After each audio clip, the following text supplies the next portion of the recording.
Committee members, we had heard some testimony. We had the Department of Health give us some testimony, and then we had obviously some public comment.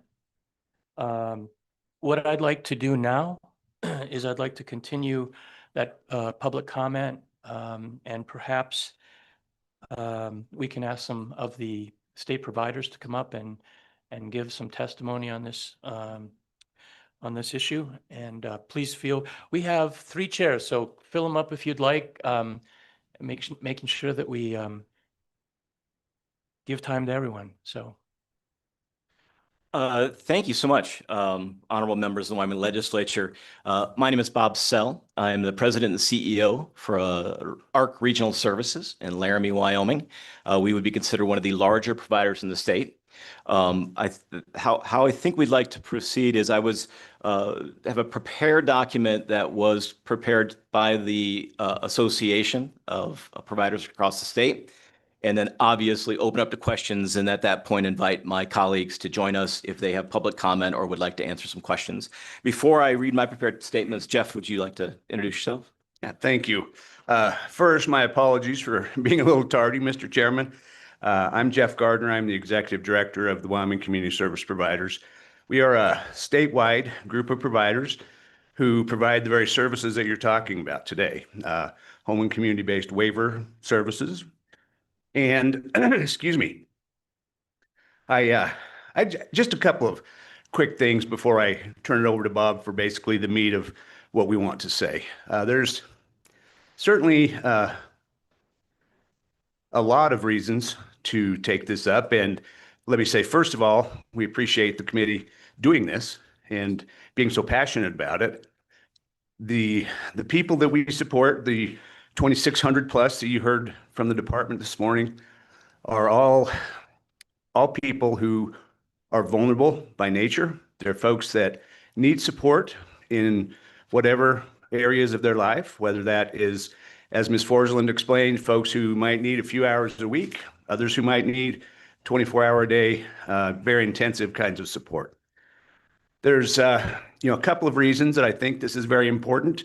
Number one, providers right now are hurting financially. As Senator Scott reminds me often, Medicaid is not a cost-plus model, but right now it's not even paying the cost. And so we have a I think, very good vehicle to tackle this with the recent cost study. I was a part of the steering committee who voted to move it forward to the legislature. Was obviously outvoted, and I know you all know how that feels sometimes, but I felt strongly that it should be moved forward. And so again, thank you for your willingness to take this up and to really kind of do a deep dive into what providers are or how providers are reimbursed and how much. Is it cost based? Yes, and certainly Bob has a lot more detail, so I will turn it over to him, and I will be here to answer any questions as well. Mr. Chairman, we are here today to advocate for sustained and enhanced funding for Wyoming's Developmental Disabilities Waiver Program. This program is not merely a line item in the state budget. It is a lifeline for individuals with developmental disabilities, acquired brain injuries, and families. The Wyoming DD Waiver Program embodies our collective commitment to promote autonomy, dignity, and the right that all people have to live independently as possible in their community. It is important to note, as Jeff said, the reimbursement model used in Wyoming is cost-based. In order to develop a reimbursement model that is factually supported and equitable across the state of Wyoming, the Wyoming legislature adopted a statutorily required cost rebasing model to identify the potential need to increase dollars to ensure the system stays healthy and can continue to provide necessary services to Wyoming's most vulnerable population. We heard earlier about the requirement for the cost study. In order to respect your time, we've included in your electronic documents, sorry, the pages got out of order. Knew that would happen. So We are not advocating for a random increase in funding or an expansion of the program. We are simply asking that the program be funded at what it actually costs. In many cases, DD providers serve as the safety net for persons with severe cognitive disabilities, challenging behavior, and complex medical conditions who, frankly, have no place else to go. It is also important to note that the cost rebasing model is based on a 75th percentile of the median wage established for direct support professionals. Although adequate, this is not close to the 90% median wage that is being considered as the standard for the Wyoming public workforce. Additionally, we understand that there was concern from the steering committee about what appears to be a low response rate from providers. Thus, they decided not to recommend moving the study forward to the legislature for funding. Of this, we do respectfully disagree. The study shows that 40% of waiver expenditures were accounted for. The study also represented 43% of all individuals participating on the Medicaid waiver. The number of providers who failed to participate in the study overwhelmingly serve 3 or fewer people, and often these small providers lack the time or staff, or even in some cases, an understanding about what the study was supposed to be for. So we have provided for you a letter from Dr. Eric Moody at the University of Wyoming attesting to the validity of the data in that study. We hope you will agree that the study represents a true cost of the Wyoming HCBS program. In order to respect your time, we have provided you the complete document in your packet of everything I'm going to reference here today. But I would like to touch on some very compelling information for you to consider. The DD waiver program enables individuals with developmental disabilities to live meaningful, self-directed lives within their communities by providing community living services, which is support in people's homes, supported employment, which is jobs in the community, and community integration, which is skill development, community contribution, and vocational training. The program supports over 2,900 Wyoming citizens statewide. DD waiver programs across the country are a partnership between federal governments and states that sustain healthcare, housing, and human dignity. Since the inception of the DD waivers, the program has typically seen a 50-50 cost sharing between states and the federal government, which is what it is today in Wyoming. Investing in DD waiver programs is fiscally prudent. Home and community-based services are the most cost-effective than institutional care, reducing long-term expenditures. For an example, the cost of 24-hour care in the waiver program is approximately $77,000 per person per year on average. While the average cost of the Wyoming Life Resource Center, when you consider the entirety of their budget, is over $600,000 per person per year. Representative Harrelson. Thank you, Mr. Chairman. Just real quick, just to clarify, you said 77,000 per year per person. Is that an average out of adults and students both? Is that I mean, because we're seeing the discrepancy in our cost differences, but I want to know if that was brought into that equation. Mr. Chairman. Yes. Representative Harrelson, that is an average across all. So both support waiver and, well, actually, it's just a comprehensive waiver. So dividing the number of people served on the comprehensive waiver by the total cost is around $77,000. So go, if you will, go over again the life resource statistics that you just mentioned again. What we used was the overall budget of the Wyoming Life Resource Center and divided it by the 48 people who are being served there. Okay. And that's over $600,000 per person. Okay. Continue, please. Great. Assisted living facilities and nursing homes, we know, also exceed the cost of community programs, but more importantly, they often will not admit individuals who display threatening or aggressive behavior, which we often see in the people that we support. And given the most recent redesign of both the Wyoming Life Resource Center and the Wyoming State Hospital, persons with developmental disabilities are not currently eligible to be served long-term in these settings. DD waiver programs also stimulate the Wyoming's economy by creating jobs for direct support professionals, case managers, and other support staff. DSPs are the backbone of DD waiver services in Wyoming, with over 1,300 direct support professionals assisting people throughout the state. Their work is complex and goes well beyond caregiving, requiring skills including independent problem solving, decision making, behavioral assessments, medication assistance, assisting in accessing community health care, teaching new skills, and crisis prevention and often intervention.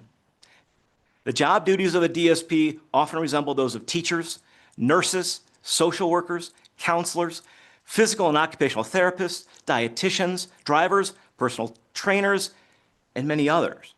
Their work requires strong communication skills and the ability to build healthy relationships with the people that they support, case managers, medical professionals, etc. DSPs may work in family or individual homes, residential group homes, community job sites, day programs, and throughout the entirety of a community. Their work is individualized and is determined by the unique needs and preferences of each person. In 2023, the Massachusetts Institute of Technology calculated that a living wage for one adult in Wyoming was $21.07 per hour. The average wage for a Wyoming DSP in 2023 was $15.10. The jobs provided a substantial economic multiplier in local communities throughout Wyoming. Millions of dollars in payroll are generated in local communities and in turn spent in those communities. Additionally, DD waiver providers purchase and rent property, buy groceries, vehicles, insurance, and spend countless dollars on utilities, building repairs, fuel, the list goes on. A single dollar of DD waiver program funding turns over multiple times in a local community. In the PowerPoint presentation that was provided to you by the Wyoming Department of Health, they address the legal obligations that we have. The Wyoming DD waiver program ensures compliance with the Americans with Disabilities Act, the Olmstead decision that affirmed that a person has a right to receive services in the most integrated setting appropriate for their needs, and the Weston versus Wyoming State Training School lawsuit. Those of us who've committed our lives, professional lives, to work in the Medicaid system believe, as you do, that we need to address waste, fraud, and abuse. DD waiver providers in Wyoming must be certified through the Wyoming Department of Health. Initial certification and recertification require on-site visits and a comprehensive review of Medicaid billing. Providers are monitored for compliance with Wyoming Medicaid rules, chapters 44, 45, and 46. These three chapters encompass 82 sections of regulations the Wyoming Department of Health ensures that we meet. Additionally, larger providers are required to obtain national accreditation, which applies hundreds of rigorous standards that we also must meet. Achieving national accreditation is an assurance to persons served and funding sources, referral agencies, and the community that a provider has demonstrated conformance with internationally accepted standards. These include person-centered supports that emphasize an integrated and individualized approach to services and outcomes, improved communication and increased input from persons served, evidence of commitment to quality and strategic planning, management techniques that are efficient, cost-effective, and are based on measurable outcomes and consumer satisfaction, and maintaining policies that monitor for the addressing instances of potential waste, fraud, and abuse of public money. Another unique component, which is not in your document I handed you, another unique component of the Wyoming HCBS system is conflict-free case management, which does not allow a case manager and a direct care provider serving the same person to work for the same organization. So inherently, Wyoming HCBS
Thank you.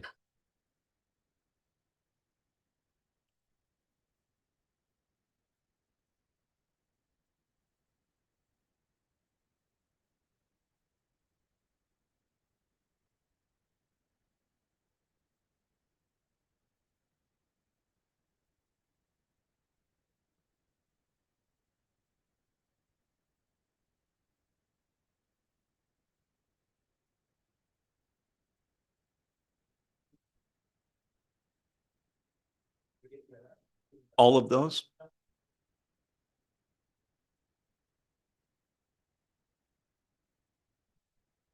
Mr. Chairman, may I continue? Inherently, the Wyoming HCBS system has created teams that provide natural oversight of each other. And most importantly, our family members and guardians. For an example, ARC Regional Services, the organization that I work for, was established in 1963 by a group of parents. Parents and family members created the foundation of the system we have today, and they are still the most important advocates as they have a vested interest in seeing it succeed. I just want to say there is no one in Cheyenne, across the state, in Washington, D.C., or in this room that are going to hold me more accountable than my guardians and my family members. Lastly is infrastructure. Waiver providers across the state of Wyoming have developed a vast and comprehensive infrastructure to support thousands of people with disabilities through this cost-effective and highly successful model. The DD Waiver program supports the development of numerous affordable and accessible housing options for individuals with disabilities. By funding services that promote independent living, the program reduces the demand of costly institutional care, promotes community integration, and helps meet the growing need for low-income, accessible housing for Wyoming citizens.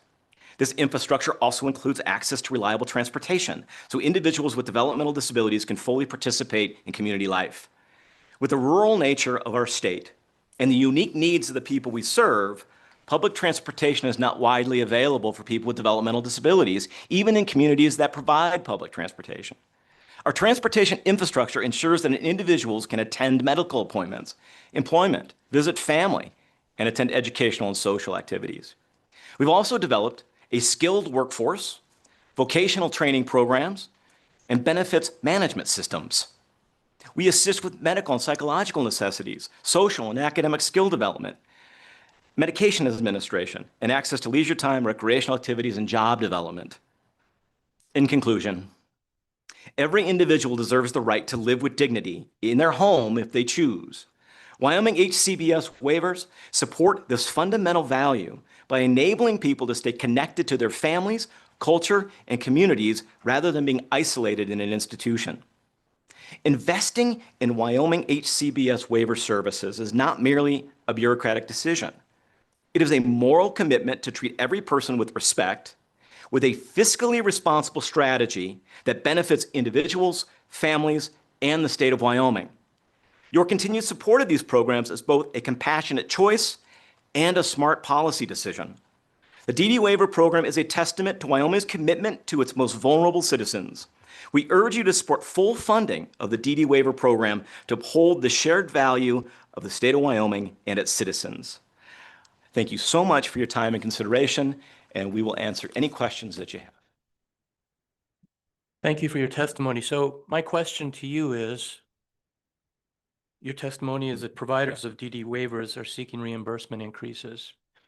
You've just told us that you are seeking full funding. What's that number? What's that amount? That is a number that was referenced earlier by the Department of Health, which is $12 million a year, based on the cost study that was released this fall. So 24 million each biennium. And what will that do? Well, now you'll get to more my opinion, and then obviously my colleagues can get that. So my opinion is, most importantly, we will be able to better employ staff. The entire capacity of the program, the community program, is based on our ability to staff it, primarily with direct support professionals. And so our ability to hire staff is what determines our capacity, the level of support people can get, how many people we can serve. So what it does for us is it allows us to, in almost every case that I've talked about, increase staff wages. So does that 24 million then mean that the 330 odd people on the wait list, that will go down? From my perspective, it could, because what we believe is all the conversation that was happening earlier about the wait list is sort of, I don't want to sound contrary, but that's a tough conversation to have, because those folks can get funding if the legislature funds those people that are on the wait list. Our struggle in the community program is our ability to staff those folks as they come off the wait list. So you just anecdotally, we have had people contact us very excited, family members and case managers saying, I got our letter, we got our funding, we're off the wait list. You got to know everybody coming off the wait list has a supports waiver. And so they'll contact us and we have to determine whether we have the staff to support them. And you also have to, I think it's important to consider, is because those individuals are funded at the supports waiver, not everybody can be met at that level. And so I'm sure Jeff wants to chime in. I'll just finish with this part of this conversation that you should know. And I can't speak for my colleagues, but at ARC Regional Services in Laramie, somebody applies for services, we basically look at three things. Number one, can we provide the services the person needs based on our abilities, our staffing, that whole idea, right? Can we actually meet their needs? That's the most important thing for us, right?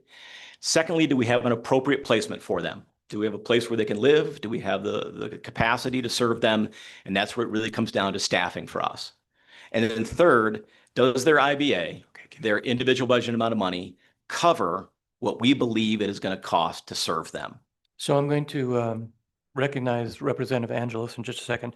So if the state legislature were to approve the 24 million additional dollars during the biennium, we still have 260 children and 60 adults on the wait list.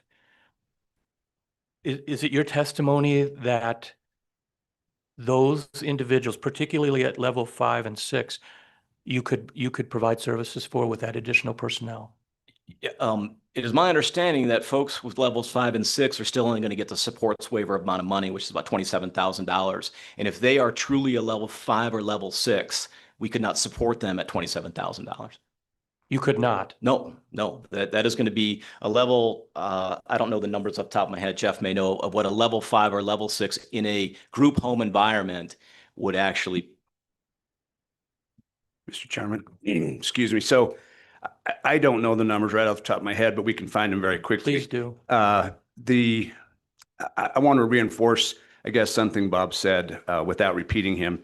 The additional money, the $24 million for the biennium, what that would primarily allow for, as Bob said, is to increase that direct support wage. So the last cost study, not this current one we're talking about, but the one previously in 2018, set the average wage, because as the director said this morning, that is really the foundational piece of the study, is what does it cost for direct labor? The ceiling on that was $16.70 some cents.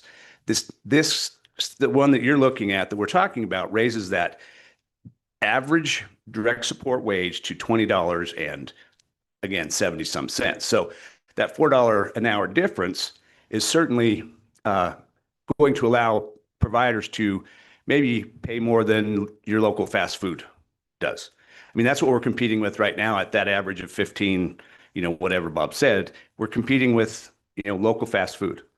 The other thing, I guess, that I would point out is, and this is really a difficult thing to say, because I think first and foremost, all of us are advocates for the people we support. So, not advocating for people to come off that waiting list sooner, that just doesn't make sense. But also, it's difficult to bring, potentially 335 more people into an already underfunded system if things aren't changed. We are discussing trying to fund it. But, well, I can only speak for myself. I would want results. I would want those people who've been waiting for such a long time with incredibly difficult cases to come off that list and get the services that they need. So, Representative Angelos, do you have a? Thank you, Mr. Chairman. Mr. Sell, just a question, because you're dealing with families that are waiting to be put on the waiver. What are you seeing on an average that you can say that people are on that wait list? Because we're talking adults.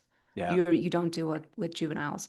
But how long on an average do you say that you're dealing with people with families that are waiting? Mr. Chairman, from our perspective, we don't keep a wait list at our organization. People come off my understanding is, maybe this is a Department of Health question, but they come off in order that they were on the wait list. So if the person gets services in our community, gets the letter, then they call us and ask for services. And so that's kind of what we see. I do want to address the chairman's question, though. The cost study that is in front of you, that cost study, is my understanding, does not address the wait list. It is simply what the rate should be for what we're being reimbursed for now. That's what it should be. So looking over the next, I think, 3 years, these are where the rates should go based on the cost study. The wait list is, in my understanding, is a different pool of money. It is not addressed in that cost study. Does that clear anything up for you? But is it your testimony, though, that with that additional increase, you would be able to hire more staff? Yes. And if you're able to hire more staff, does that mean that you would be able to provide more services for more people? Yes, if they are funded at the appropriate level for their needs, which I believe the cost study would do, then yes, our capacity can increase. So in that, I understand you probably don't know, Department of Health numbers, but do you hear from families? Just as someone like, we've been waiting for, 6 months, we've been waiting for a year. What are you hearing on average? Yeah, I mean, this goes over time. I think the numbers that were provided earlier at that 18 months, 14 to 15 months that was testified to earlier is what we hear. Usually it's somebody we're connected to in the community who's letting us know what number they are on the wait list. And we've had people call us and say, I've been waiting, 2 years, 3 years. The 18 months is probably accurate as far as people that have reached out to us and got funding. I think the issue is that we don't keep track of those individuals. Case managers would. We usually have case managers who will contact us within, a few months saying, hey, I have somebody in our community. They have expressed interest in ARC for services. Let's start talking about getting them services because we believe their funding is on the way. And so that's kind of where we come in as a community provider. But yeah, I mean, the wait list is something that I love that we're talking about. I love that we're addressing it. I will admit fully, it's hard for me because I want to serve those people, but I can't serve new people if I can't serve the people I'm already serving. So, Mr. Chair, Mr. Sell, excuse me. Looking at a chart that we have, it's attachment D, and it breaks down the different levels of clients that you potentially have and how you're reimbursed by Medicaid.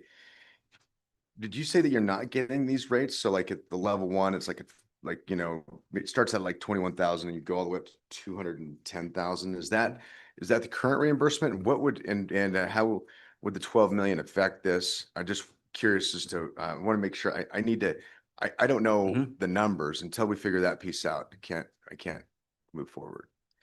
I may ask my colleagues here I think we have some documents up here that show the current reimbursement rate, and then the cost study would show what that rate would go to. And I think this is current one. I'm going to pass it. With all due respect, I'm going to ask Sean to address the actual numbers where we are today because he's got the numbers in front of him. And I'll just repeat my question, Mr. Chair. So are you not getting the reimbursement schedule here according to the Medicaid numbers, or they're not sufficient? Just Mr. Chair, I'm sorry, Yeah. Mr. Chairman. Senator Smith, yes, providers are getting reimbursed at those. They are just currently not covering costs. Okay. With this follow-up question, I thought I heard you guys say that you weren't making money, that you're hurting and not getting reimbursed appropriately. So this is not sufficient, is what you're saying? Mr. Chairman, Senator Smith, yes, that is what we're saying. And I should add that providers are in most cases 90+% dependent on Medicaid for revenue. I mean, it's very difficult, particularly in the nonprofit sector, to have other streams of revenue that are sufficient to meet those costs. So as I said, we know and don't expect it to be a cost plus model. We would like it to be a cost model. Yeah, just to follow, Mr. Chair, what would a cost plus model mean? What is that? So you're nonprofit, but you're obviously, you make enough to stay in business. And so what does that mean, a cost plus? Mr. Chairman, the way I see it, Senator Smith, is And that's an old Senator Scott saying that I've just remembered all these years. And that would be essentially planning for higher margins. We would like to break even. Mr. Chair, follow up. How would I have access to your numbers so I could see what so I could verify that you guys are not breaking even? Mr. Chairman, Senator Smith, I would be happy within our group to ask them to send you their financials. Great. And I will tell you that some are doing better than others, depending on the types of services they provide, the amount of services they provide, the number of people they serve. So that's going to fluctuate. But I think to a person or to a company, they could demonstrate that it's not Right. meeting costs. Mr. Chair, would you mind if I address that question? Yeah, I just want to say that with 573 providers in the state of Wyoming, if you brought all of them in here to attest to where they are financially, it would look different across the board because everybody serves different people, different programs. You will see bigger struggles with folks who do serve the folks with higher needs because the cost of serving them is much higher. And they're also, I don't even know the number off the top of my head, at least 15, maybe 18 different services that a provider can provide. So what we see in our system is the providers that I think are doing okay, doing well, they're very selective at who they serve and what services they provide. If you have a provider that is providing those level 5s and level 6 and staffing large group homes, they are going to struggle more, in my opinion. At least that's what I can attest to from ARC. Is that it's such a broad spectrum from my perspective if we're not being covered fully, which is why I've always advocated for the cost study, because that is a consistent number that shows you what the system should cost, as opposed to looking at if this provider is doing well, this one's not doing well. If we all use the cost study as our base, then it sort of takes away that conversation about which providers are doing well. That's sort of my testimony. If I may, my name is Sean Griffin. I am the CEO of Community Entry Services. We serve the Fremont-Teton County. So we're up in Jackson, Riverton, Lander, and the rural areas there. We're considered a large program in the state of Wyoming. We're a nonprofit organization. And first, I guess I want to clarify that this isn't really about me, and it's not so much about my staff. It's about the people that we take care of. And that's where this cost rebasing study really lies. The bulk of the study is based on the DSP wages. You can see that when you read the study. That's what it's based on. And so I think that you asked the question earlier, Senator Salazar, where will that money go? At CES, it's going to go to our frontline staff. It's going to go to our DSPs who are performing that care. Because I've been in this field for 36 years. I've been in front of many committees such as this. And back before 2008, it was a negotiated rate. So you could get paid something different for taking care of the same person.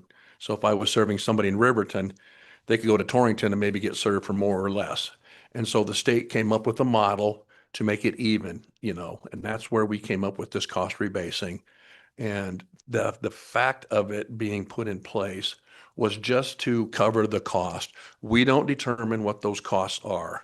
The experts do. And I want to be on record saying that having sitting in on a lot of these committees over the years, I think this is the one time, or maybe twice, that I can say that I agree a lot with the Department of Health on their testimony earlier, and the state agent and the director. I think we all want to serve people the best that we can. We're not asking for the sky or the moon. We're asking for our costs to be covered, and that's all. And to answer, I took a few notes, if you don't mind, as you went. I want you to give your testimony now. I know your question, Chairman Salazar and Senator Smith, the question you asked was pretty prevalent on why the numbers doubled and stuff over the time. Well, I think the answer was partially answered, and there was a large deinstitutionalization in Wyoming. We were behind the rest of the country. We were a decade or two late compared to other states, and so we started doing that in the 90s. And so a lot of people came out of our state institution. Another reason is many people being born now with significant disabilities are being kept alive. Medical science has allowed that, and so you're seeing more and more people. We've talked a lot about people with developmental disabilities and intellectual disabilities. Part of the comprehensive waiver also serves people with acquired or traumatic brain injuries. Wyoming has a very high rate of those.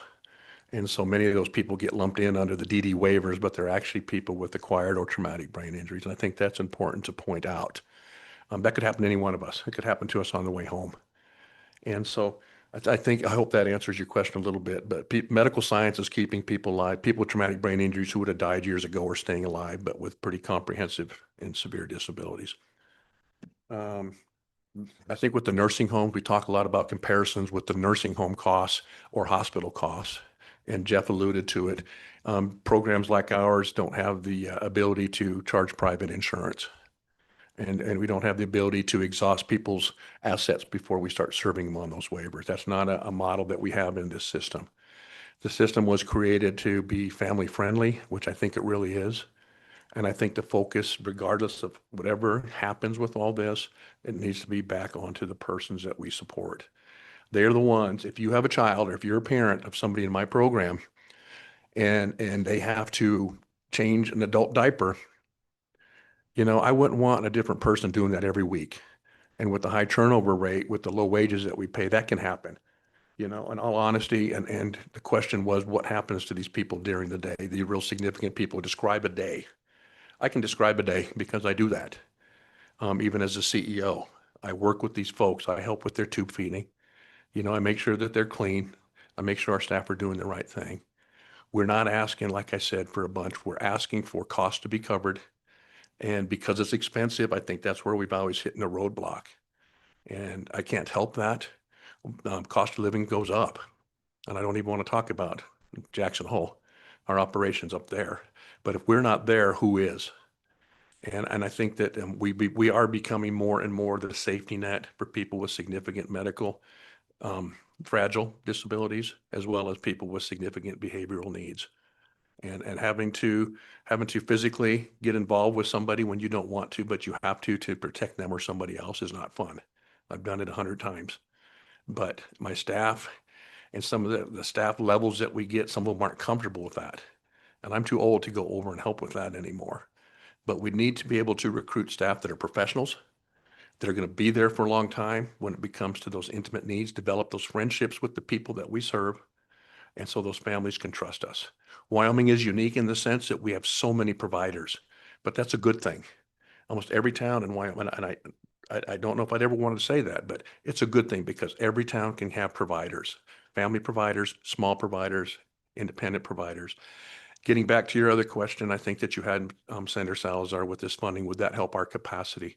As a large organization, we already, and many of the organizations in our association already provide what we call free services, where we have billable hours where we're serving people, but their IBAs don't cover that. And that's because we are a community program and we're there to serve our communities regardless. We try to write grants. We try to do other things. And that's where, if you want to go just off the financial health of the organizations, that's fine by me. I'd be glad to share our books with anybody. But CES is very aggressive in doing private fundraising and trying to maintain a strong quality of life for the people that we support. And with that, I don't have much else to say, but I just hope that we keep that focus on the individual. People don't ask to be born with significant disabilities. Their mom and dad certainly don't ask for that. And if you're not around it, you don't know how taxing that can be. And I think we need to support those families. Thank you.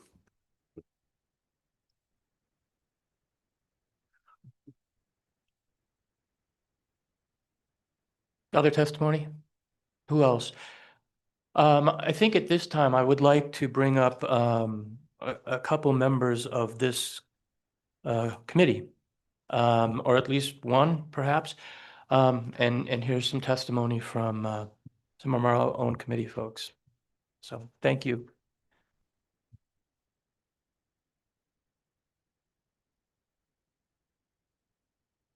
Representative Pendergraph, thank you for being willing to give some testimony. Thank you, Mr. Chairman and Mr. Co-Chairman. I did not plan on doing this, or you would have both been well aware of what I had in mind. But in listening to the conversation today, I thought it was that my experiences would be relevant, and I wanted to share. We've heard people talk about describe a day. I can personally describe for you day after day after day for years in 3 different cases. The first case was a gentleman in our church stopped along the road to help a disabled motorist. And while he was down between the 2 vehicles, the vehicles rolled together, crushed his head, suffered traumatic brain injury. Family found themselves basically without any income, with astronomical bills. And the church in that case came together, and about a dozen families made tremendous sacrifices. We paid the bills. We provided care for this individual who needed constant care day and night. We helped this guy's wife start a business and set herself up in a bookstore. We went out and anytime we found anything that she could possibly sell, we would try to buy it from her to try to help. This went on for a number of years until he did finally pass away, but it affected severely the lives of a dozen families, including my own, and it involved a tremendous amount of sacrifice. The second is the case of my sister-in-law, Bonnie, who was born with Williams syndrome. She had lived at home with her parents, her mother and her stepfather. At one point, it was discovered that her stepfather had been molesting her. I think a lot of you know how I feel about that. And I stood up and I said, that's enough. And we personally took her into our home and we cared for her. She did receive a little bit of Social Security. But we made a number of personal sacrifices for a number of years to be able to provide her a safe place. She had to have a substantial amount of care. Imagine taking on another 2nd or 3rd grader who is an adult. The impact on the family was immeasurable in ways that I couldn't even enumerate if I were to write a book. We sacrificed, I personally sacrificed, my wife personally sacrificed a tremendous amount to be able to provide this. Eventually, it was more than we could handle, and she did go into the care of a group home. And that was a very welcome relief and a help. The third one is a co-worker of mine, actually co-pastor of mine at one point. And they had a child late in life who had all kinds of problems. The sacrifices made by a lot of us that were close to them to try to fill in the gaps and provide, even with the help of the state, were tremendous. These type of things are devastating, not only to a family, but to everybody that's around them. In my view, this is one of the reasons we have government. This is something worthy of supporting and worthy of doing right. And I don't want to see us go out there and say, you know, you're going to have to do the job of a CNA, which is indescribable, which reminds me, I also spent 3 years on staff at a nursing home and got pretty intimately familiar with how that long-term care works and the challenges there.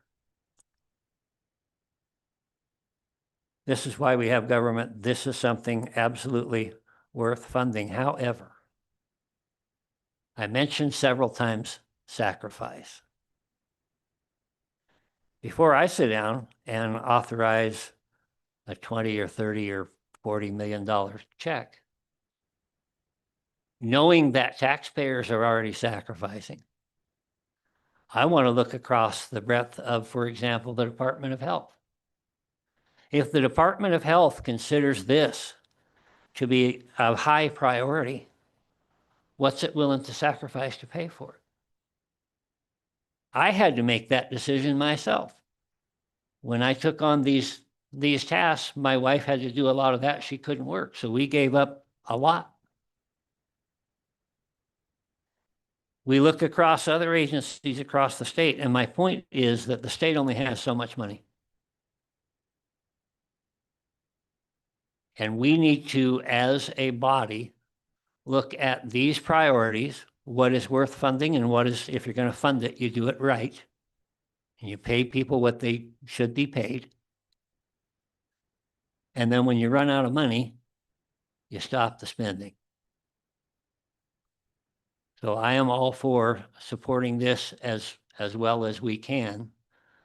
But I am asking the Department of Health to look through your multi-billion-dollar budget and figure out maybe something you can sacrifice on behalf of the people. And with that, I'm open to questions. Any questions? Senator Smith? Thank you for that awesome testimony. I completely agree. Society is only as good as how it takes care of the least amongst us. So thank you. I really appreciate that. And I agree with you. We need to take care of these folks. So, what I'm looking for, the health department, a lot of you are in here. I want to know, like, I want to know how much we're spending on adults. And I want it broke down. Like, I want to know how much each of these different categories of needs we spend. So how many are in the I don't know, the first level versus the fifth or sixth level. If I could just we need to be able to get our minds around what we're actually spending money on, right? And then, I mean, it's like, and you nonprofit guys, if you're losing money, show me, because I don't know anybody that actually stays in business losing money. And maybe that's you're not making enough to pay your people right. We need to, we're willing to work with that as well. So anyway, those are some things I was thinking about here. Yeah, if I could just have some more information, that'd be very, very valuable, because I looked through this and it's just not in here sufficiently for me. And like, you know, what is it? Is it 12 million or 11 million that you're looking for a year? Is it 11? 12? Okay. Well, how would that be dispersed? How would that money be spent? Is it going to just go across the board, zone 1 to zone 5 or 6? All that needs to be cleared up. Mr. Chairman, Yes. forgive me, Senator. If you have questions for me, I would be glad to answer those. I think maybe somebody else does. If you have questions for them, I apologize if I'm out of line, but. Yeah. Let me recognize Representative Angelos. Thank you, Mr. Chairman. And to Representative Smith's question, I can give a little bit of background on like a level 5. Okay, I have a family member that's a level 5, not quite an adult almost. The care level for that would be pretty much 24/7 care. You're talking about an adult who cannot feed themselves, dress themselves, get ready. You could never leave them alone. If they're in school, they can go up to school till 20 through their 21st birthday, 2 to 22, but you're looking at 24/7 care for them at school as well. And then outside of that, you're trying to make that decision, okay, what do we do with them? Do they stay in our home? Do we put them in a group home? So it is 24/7 care along with all the medications, especially being rural. A lot of those patients or these individuals are having to travel to Denver for several appointments a year, several. And to get them aligned, you can never get them all lined up. These individuals, like at a level 5, they have a bedtime, even though they're an adult, and a lot of them can be violent around bedtime. And so you have adult parents trying to wrestle them to get them into bed. So it's extremely exhausting. So to help pay for respite care workers or caseworkers, just to come in and give them a break, they're still trying to divvy out, like, how much time do I have if we have a family vacation or even a weekend trip and I cannot take that person with me because, you know, they need to stay on a strict schedule. So if that kind of helps give you an idea on a level 5, level 6 would even be even more. That's just my experience with a level 5. Representative Pendergraft, thank you so much for your testimony. Appreciate it. I think we have perhaps someone online, but is there anyone here who would like to also give additional testimony? Please come forward. This is your opportunity.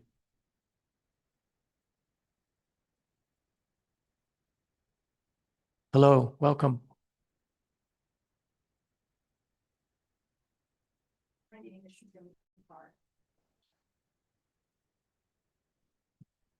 My name is Timmy Park. I'm from Sheridan. I have a level 5. And interestingly enough, when they asked me to come, my level 5 is my son, JC. And 48 years ago today, he was born. So this is how I'm spending his birthday. He was the cutest little boy in the whole world. But with all of us, things happen. His diagnosis is complicated. It was apparently psychotropic drugs to try and help his aberrant behaviors. Having a child who's handicapped, the gentleman who was here, you never plan on this.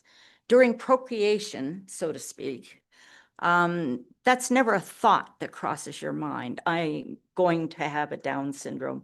I'm going to have a baby with 3 arms, 2 legs, possibly, you know. You just, and back this up a little bit. I went into nurses training in 1959. I graduated in 62, was an OB neonatal intensive care nurse for many years. This was before Roe versus Wade, so I'm going to get a little political here. Now we are going to see, because of the advances in science and the inability of women to make a lot of their decisions, probably a vast increase to the call for help. When I started doing intensive care nursing, a 1 and 2 pound baby was a challenge. That was during the years of Kennedy's baby dying of prematurity. Now we have a product called surfactant. Extremely premature babies are living, but they're also living with cerebral bleeds, many physical problems. So the chances are of you people seeing an increase, a vast increase coming, it appalls me at times. And everybody's got their hand out. Everybody needs help. The school was as much help as they could be. When he was younger, he was perfectly normal, except he wouldn't talk. He wasn't a level 5 then. He lived at home, but having a difficult child or one with special needs is very hard on a family. Father couldn't take it, so I'm a single mother with 2 sons. I went back into nursing, and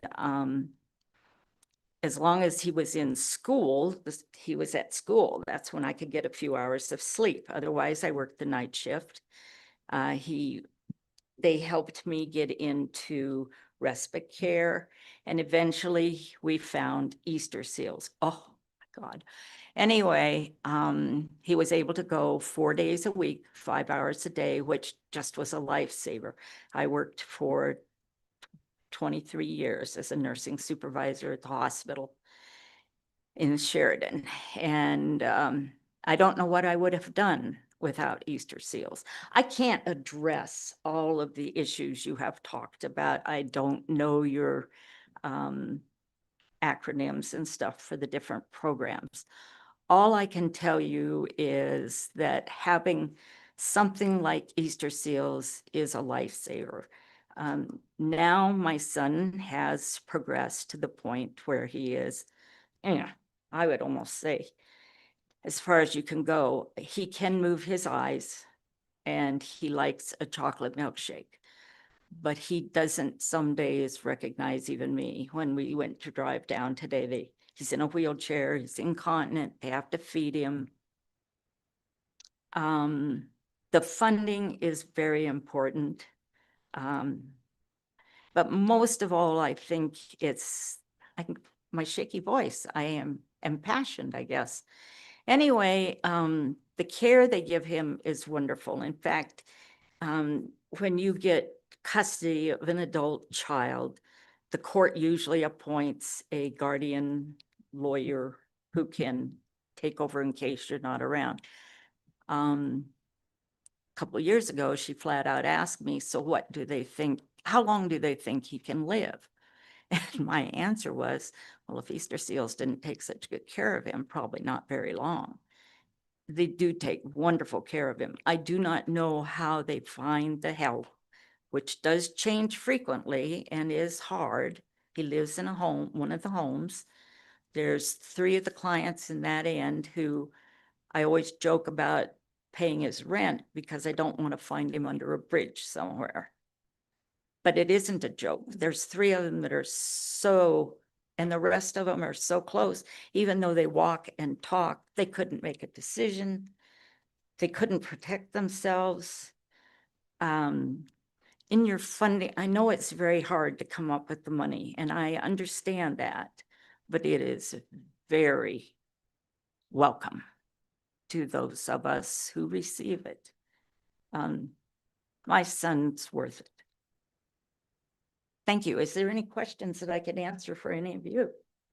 Questions from the committee?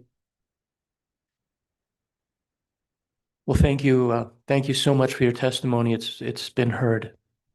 Thank you. Thank you very much. Other testimony? Please come forward.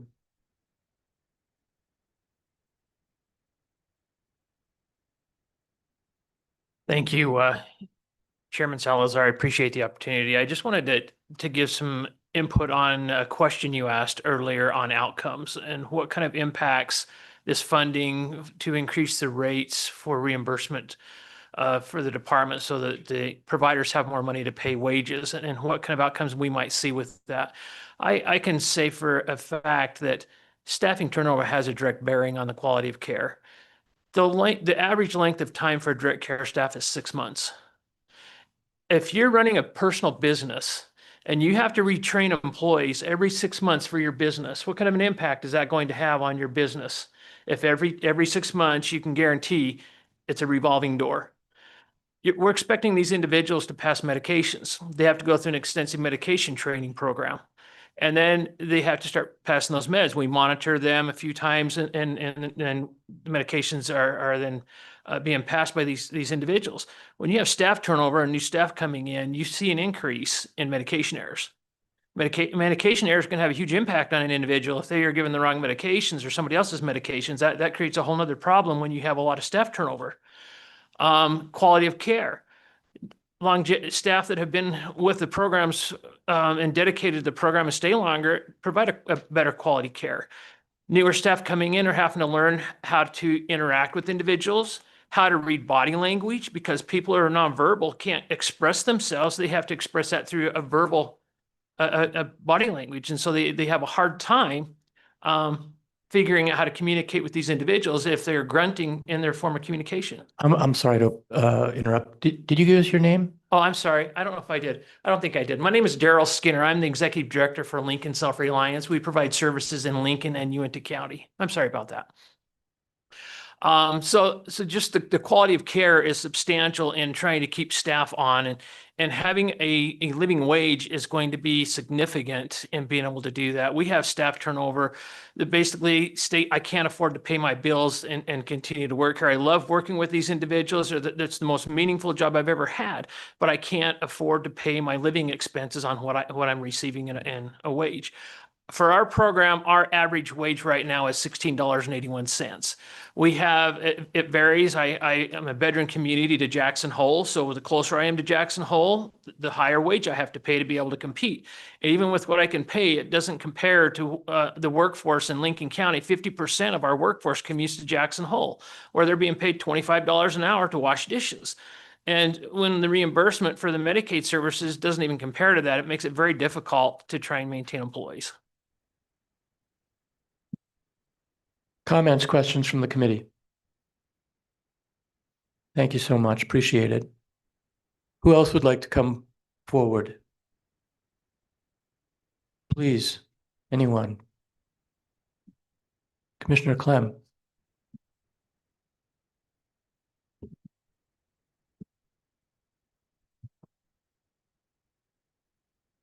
Hey, thank you, Mr. Chairman, Scott Clem, and I'm going to take off the commissioner hat just for a moment. Obviously, I'm in a wheelchair, right? I don't struggle with developmental disabilities or anything like that. But I do want to share, I want to highlight the perspective that you've heard over and over and over again. The need and the impact that disability has on families. Representative Pendergraft expressed it very well. I happen to agree. I think this is one of the top things that government should take care of. And it's pretty woeful that we haven't done a good job at this. You heard just a moment ago, as far as the testimony, as far as the quality of life, safety considerations, if you're having that turnover all of the time. At the end of the day, it's about human dignity and quality of life. And do we really care about the least of these? The funding is always an issue. And unfortunately, you all are in the position to actually control those purse strings, right? It's not even the departments. You guys get to decide what to fund. You guys get to decide what's important. And I would hope and really ask that you would make this a priority, and let's not kick the can down the road anymore, because people are actually suffering as a result. Your citizens, your constituency are suffering. And that ought not be. Disability sucks. Representative Smith, it sucks. And if you can make an impact, and you can, I would encourage you to do that. So thank you, Mr. Chairman.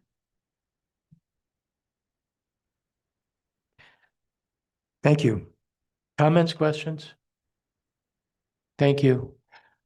I want to recognize Representative Stivar, who's on online. Welcome, Representative. Please go ahead with whatever comments you may have. Thank you, Mr. Chairman, committee.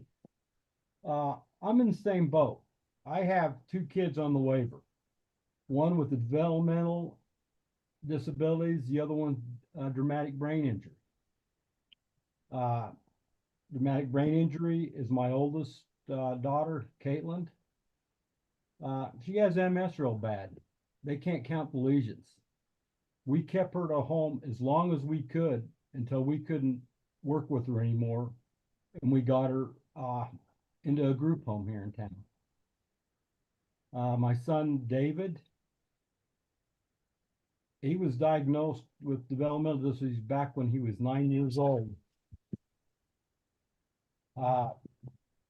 In working with the facility here in town, with Mr. Gardner, they're having a hard time. We need to take care of the disability community. We need to support the reimbursable rates. And I'm standing for any questions.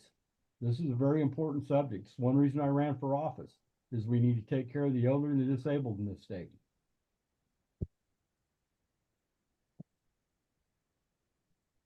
Thank you. Thank you so much. Comments, questions from the committee? Representative Stivar, thank you so much for your comments. Appreciate it. Thank you. Is there anyone else online? Is there anyone else in the audience here who would like to comment on this issue? As you know, in August, we will also be addressing this issue again. It's the intent to hopefully have a visit to one of these centers. Could I ask the Department of Health to come back up here? I want to give the committee another opportunity after what we've heard on public testimony. If you have any questions for the Department of Health. Director, after hearing the comments, is there anything that you'd like to clarify? Is there anything you'd like to add on to information, maybe help us understand a little more about the additional comments that we heard in the comment section? Thank you, Mr. Chairman.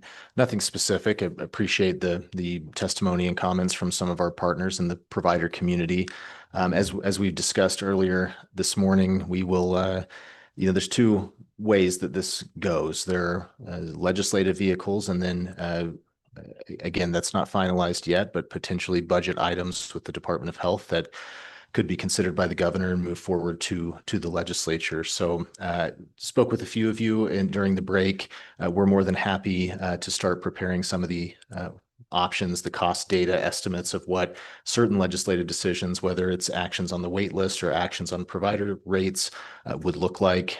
To Senator Smith's question earlier, we do have tables ready to go that we can share with the committee after this meeting on those types of costs and rates broken down by level of service, the number of people that are in those level of service buckets, that all exists. Appreciate LSO in their overview memo keeping it short, because those study documents that we have can be relatively lengthy, and I'm sure they didn't want to provide you a 300-page summary document, but we're happy to take those select tables out and hopefully edify those of you who are interested in that on those topics. But Mr. Chairman, happy to answer any additional questions that the committee has. So I'll go to Senator Guru, and then Representative Pendergraph, and then Representative Harrelson. Thank you, Mr. Chairman. Director, if you could walk me through today, with the program as it sits today, what kind of auditing procedures does the department go through with its providers? Whether it's from the federal side, from your internals, or anywhere else, just walk me through how that works. So if I'm a new provider, for example, what would I expect to see from the audit standpoint? Because I know you got some of it bigger and smaller, like we've heard today in testimony, some very small providers, and we've got very large ones. How does that work? Mr. Chairman, Senator Guru, as was testified earlier by some of the folks in the provider community, we do have strict standards for provider enrollment, especially in this this category of provider, both in terms of clinical certifications, rules that have to be followed.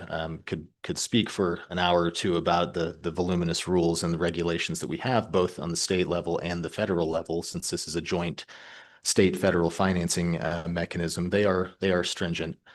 On the financial side, I think it's worth mentioning, since it came up in a couple of comments earlier, we do have systems, both federally required and that the state has put in place to monitor fraud, waste, and abuse in Medicaid, and the waiver programs are no different. I already mentioned the category of our regulatory role that we have is overseeing the programs. We also have various systems, both on the claim side, financial side, provider enrollment side, et cetera, that have very granular data that we monitor frequently. We are required to and have an Office of Program Integrity that not just in the waivers, but across the Medicaid enterprise looks for and monitors inappropriate payments. And those can be in a variety of categories. Sometimes on the administrative side, there wasn't appropriate documentation, the wrong billing code was used. And so the payment can be clawed back, and there's a process for that.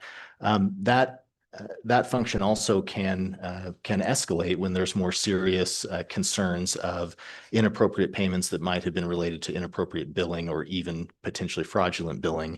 And that office monitors those situations, as well as eligibility error rates.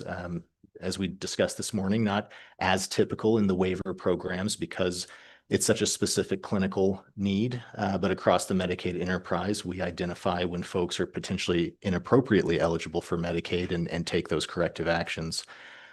Third, Senator Guru, there's an office in Wyoming called the Medicaid Fraud Control Unit, which operates out of the AG's office, and in conjunction with the federal government, often the U.S. attorney, when there are serious fraud allegations that I'm glad to say are exceedingly rare at that level, but they do happen, and they have happened over the years.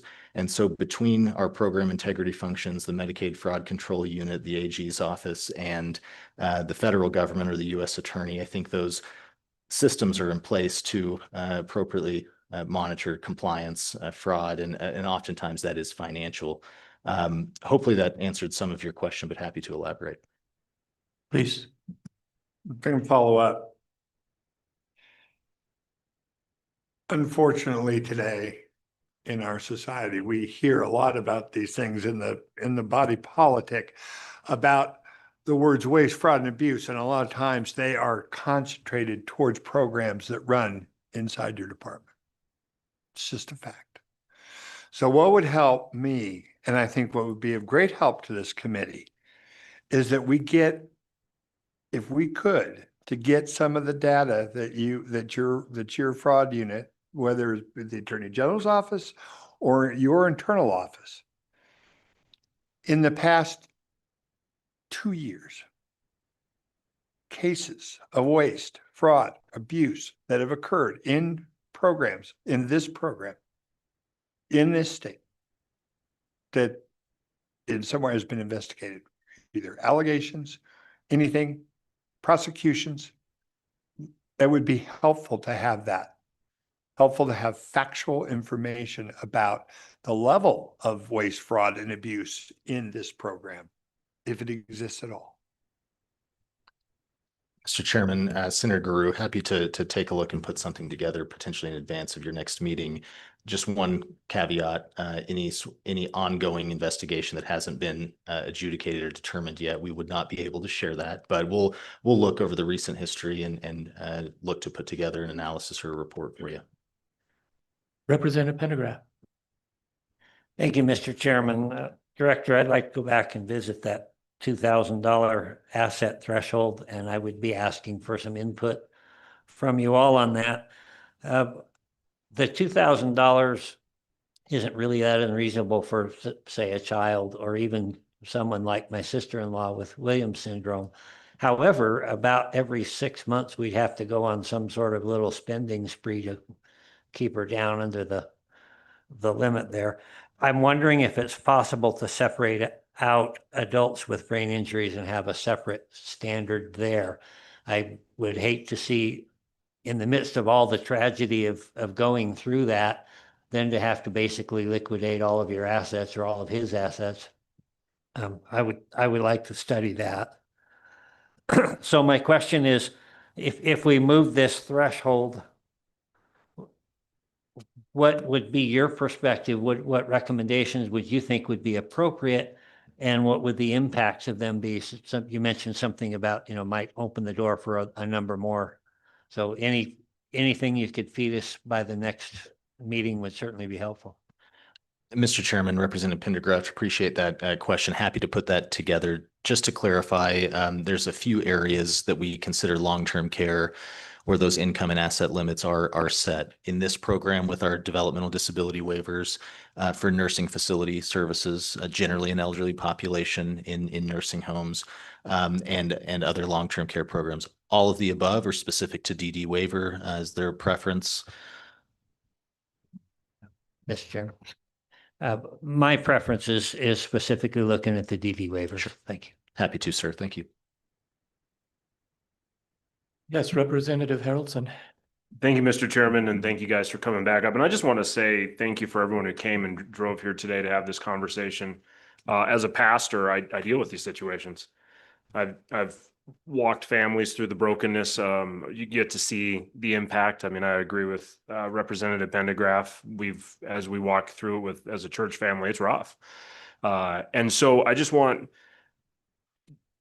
a couple clarifiers. I'm still struggling with why the steering committee did not recommend the funding change. Like, why would we put a steering committee together, set them down, and then have all of our providers going, we can't afford this. We're going to go under. We can't continue to do what we're doing. The reality is, with the inflationary number, $16, $15 an hour, I mean, that's not a feasible number in this day and age. So next time when you come, let's get a little bit more. Let's just do specifically speaking to that 12 million kind of reevaluation of the current plan idea of what are we needing to do. Is that, like, I'm not saying redig up this committee, but there has to be I have to have an understanding. We have to have an understanding of why was that not brought forward? Obviously, we have one individual who's like, yeah, I voted for it, but we had a lot that didn't, and there's reasons for that. I got a letter from the University of Wyoming. That's fine, but I need to know why. Furthermore, so obviously, I think we have two conversations we're having here. Number one, bringing the current system up to a position or level of being competitive. And with that, I also want you to sidebar into a conversation of what are other states around us doing and where are our numbers compared to their numbers? Is there a bleed somewhere we need to look at? Right? Or is it a deal we're looking at surrounding states and going, oh my goodness, we're way lower than they are, or we're higher than they are, and why is that? Okay. And then the second is, what would our numbers look like? So maybe some tiered numbers to bring our waiting list to a lower number, say 6 months to a year, where we wouldn't swipe that all the way away, not that 13 to 14 million a year conversation, but maybe more along the lines of 4 or 5 million a year, or 6 million. What would that look like? If we could have kind of those, maybe a couple different options brought to us as we look at this next time, because I think it needs to be addressed. I know it needs to be addressed, but maybe how much do we address and in what level? Obviously, it's kind of all worthless if our providers can't keep the doors open. And then furthermore, is it something that we are just going to exponentially increase their burden if we open up the floodgate and say, here's a whole bunch more people because we want to take care of them. By the way, you can't afford to take care of them as it is. And so let's just, if we could maybe look at that, I'd appreciate it. Great. Representative Angelos.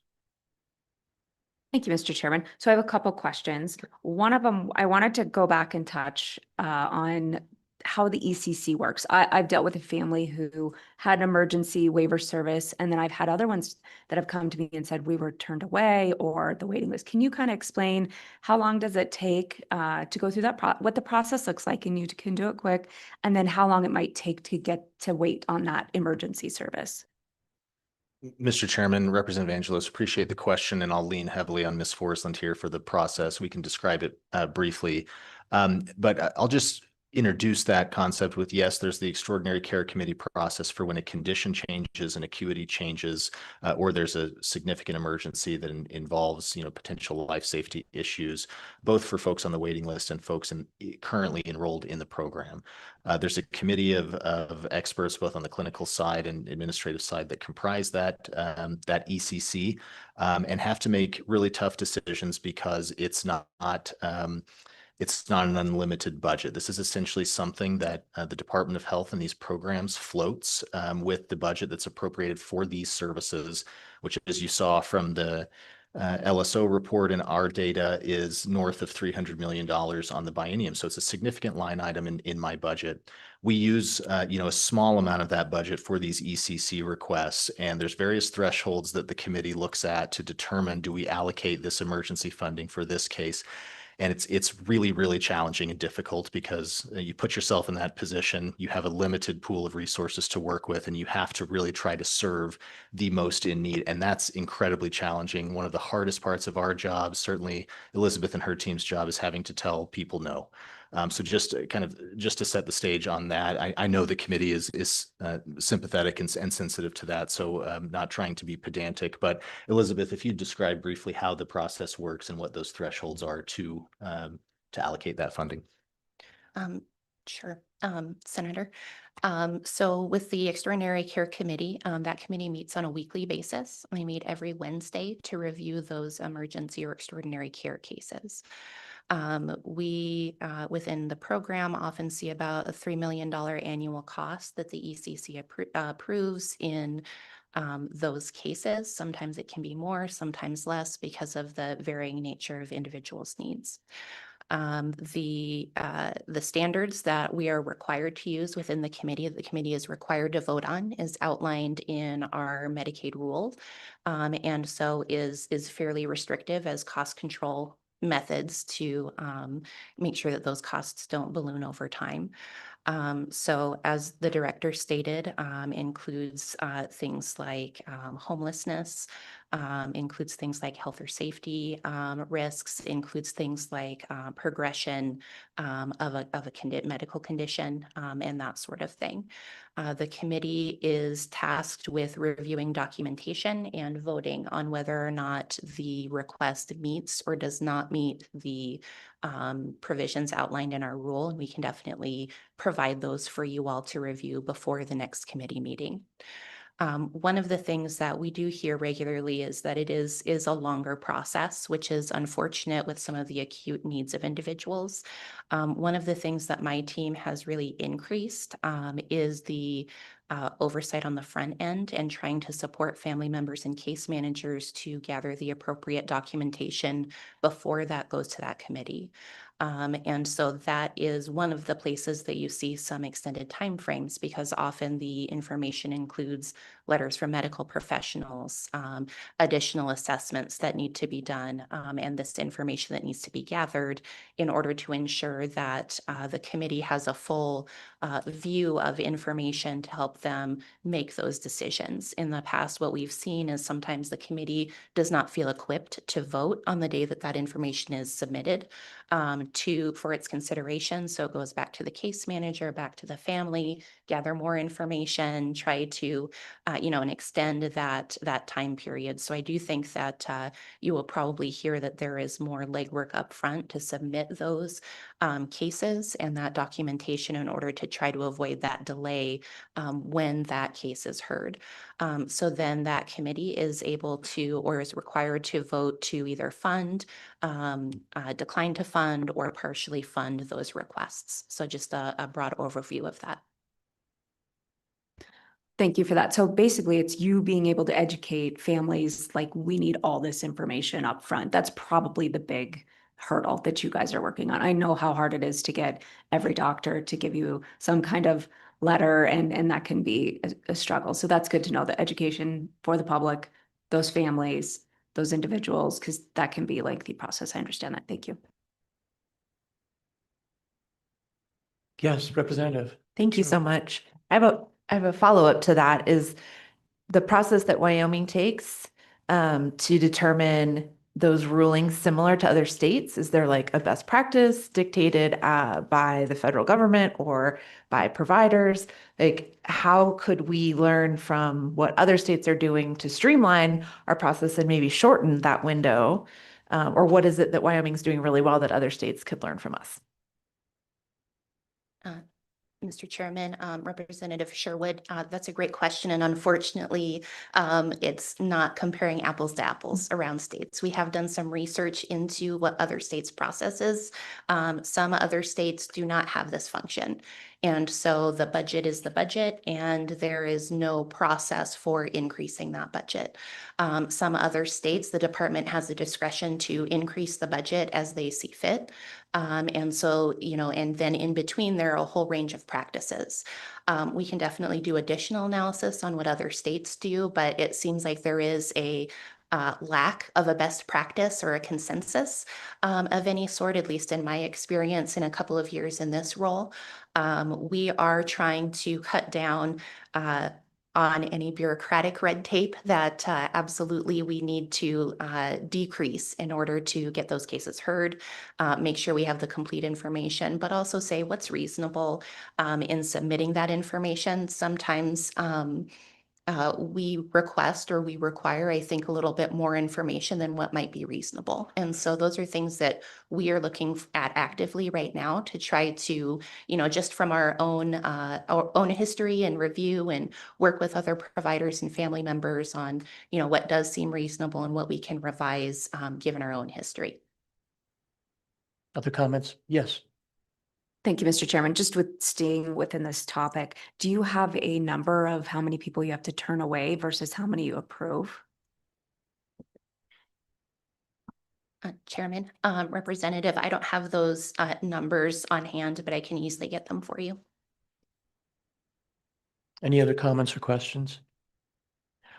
I will simply say this to the Department of Health. We've spent half a day on this issue. We're spending additional time in August on this issue. I think you've seen the passion and the attention to this issue by this committee. And of all of your responsibilities at the Department of Health, this is the issue that we're focusing in on during the interim. I think that in itself says volumes of how important this issue is to this committee. Having said that, with regard to the DD waivers, Director, I know the challenges that you face with limited dollars I believe you're doing everything you possibly can on this issue, given the budget that you have on this issue. And so I appreciate your efforts. I appreciate your attention. I'm not positive, but I tend to think help is on the way. And so do you have any closing statement that you'd like to make? Mr. Chairman, thank you, and thanks to the committee for taking up this topic. We look forward to the next meeting in Du Bois, and we'll have a lot of information for you, probably well in advance of that meeting. Something that resonated with me from Representative Pendergraft's testimony, and I'm very sympathetic to it, I have a handful of very large line item costs in my budget. And so it is natural, and I appreciate it, to wonder where could the Department of Health with a $2 billion budget trim or self-fund some of these costs. Over the years, I've been here since 2013, have prepared 3 rounds of budget reductions north of $100 million of general fund, usually matched by another $100 million of federal funds. We've taken significant money out of the budget and seen years where this body and the legislature put significant amount of dollars into our budget. We have a large budget. There's no doubt about that. Our top 5 line items account for just about 90% of the department's budget, and that's Medicaid, including these waivers. That's our developmental preschools, our mental health and substance abuse services in your community mental health centers, and our 24/7 facilities like the State Hospital and the Life Resource Center. If you were going to rob the bank, that's where the money is. And so the exercise should absolutely happen to look at where we can free up funding. And part of those, the last couple of biennia, was Department of Health generated significant amount of savings or reversions, north of $100 million in both of those bienniums. The JAC deployed those funds in certain cost centers, kind of in a similar way that you were talking about, to avoid cuts or to fund priorities from the committee or the legislature. We are always at the table to do similar exercises. If there's areas we can offset to fund priority areas for the legislature, you have my word, we will do that. Lastly, Mr. Chairman, I think the theme that I've heard, I know we're talking specifically about the DD waivers today, but the theme that I've heard throughout your discussion and testimony is, what is the core or safety net role of government that we should do very well, or that won't happen if it isn't provided in this type of way? And I take that very seriously. Over the last couple of years, we've reoriented the department's strategic plan around that concept. What is core and safety net? You'll see that reflected in the new department strategic plan that we issued 2 years ago around these types of services. Where is the safety net, whether it's in our state facilities that serve courts and law enforcement and counties, or in programs like this that there really is no viable alternatives in the nonprofit or private sector outside of government financing. I hope you see that reflected in our plan. We're certainly not perfect in execution in every ways, and we have a large organization that really comes down to principled policymaking and decisions of, when you look at an agency with that large budget at around 5% overhead or administration, 90+% of those dollars are going out the door in form of reimbursement to providers, community organizations, et cetera. The challenge for this committee, the legislature, and the executive branch is more principled of what is nice to have and what is need to have. And should we be providing X, Y, or Z service? Should we be funding X, Y, or Z service at a certain level? And we're certainly a partner in that exercise, and we'll always take a deep dive and a look into where we can offset to fund other priorities. I think that's absolutely reasonable, but also reasonable to point out the challenges with that all of those dollars have a constituency or a customer behind them, however small or large scale those programs are. So I really appreciate those comments, Representative, and hopefully indicating that we'll certainly be a partner in that analysis. Thank you. Any other questions, comments? Committee, I want to take a short break, and then we'll come back and finish the afternoon. Thank you.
Okay, you back? Good. Well, committee, I think we've heard substantial testimony over the last 2 days, very important decisions. As of right now, we've pretty much completed our work during these 2 days. A reminder, we have requested an additional day from the Management Council. And for your calendars and for your future dates, we're looking at the 19th and 20th of August. Those 2 dates for the Appropriations Committee meeting in Du Bois at the Military Museum. That being said, I'd like to give my co-chair, Representative Bear, an opportunity to make a couple comments before we adjourn this meeting. Thank you, Mr. Co-Chair. I believe that we've done good work here, and I think it's clear that there's a lot of work to be done. We are replacing a task force when it comes to wildfire funding and wildfire suppression and wildfire mitigation, as well as how we manage that part of our government responsibilities. That's a big task. And so I think the additional day is important for that reason. I think we made a lot of headway on the sales tax issue. I'm hoping it won't be as encompassing.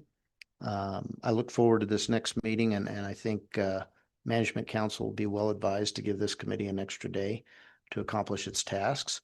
And I believe that next meeting will be crucial as far as really developing the beginning of some important legislation for the state of Wyoming. Thank you. I would open it up to any committee members who have any comments, any final thoughts. Mr. Richards, I don't think we have any directives for you right now. That will probably change in Du Bois. As most of the committee knows, this was pretty much a fact-finding meeting about some very important topics, and obviously public testimony as we get into these important issues. But do you have anything, Mr. Richards, on that? Mr. Chairman, I believe we have roughly 24 requests, which we and the agencies will be following up on for August. On the topic of wildfires, I believe you did direct us to work with OSLI on some draft language, and we will do that. On the topic of sales and use taxes, if you wish to proceed with the proposal or a proposal like the one offered by the Wyoming County Commissioners Association, that 8% distribution in statute, I would ask for some permission to at least visit with OSLI, Department of Revenue, and the counties on some administrative activities associated with that. It's fairly straightforward drafting, but the administration of this, whether we pay it out, the state makes those payments monthly or annually, is a little bit trickier. Representative Bear. Thank you, Mr. Co-Chair. Yes, and I think it would be in good order for us to model this out so we can see, based on the spreadsheets you've already provided, what would this look like in the following year once it's implemented. So we see the effect on revenues, we see the effect on those funds that are going to be going to these local governments as well. Okay, anything else? Again, as Co-Chairman Bear mentioned, I think we've done some very good work. I look forward to our meeting again in August on these issues. And with that, I will adjourn the meeting.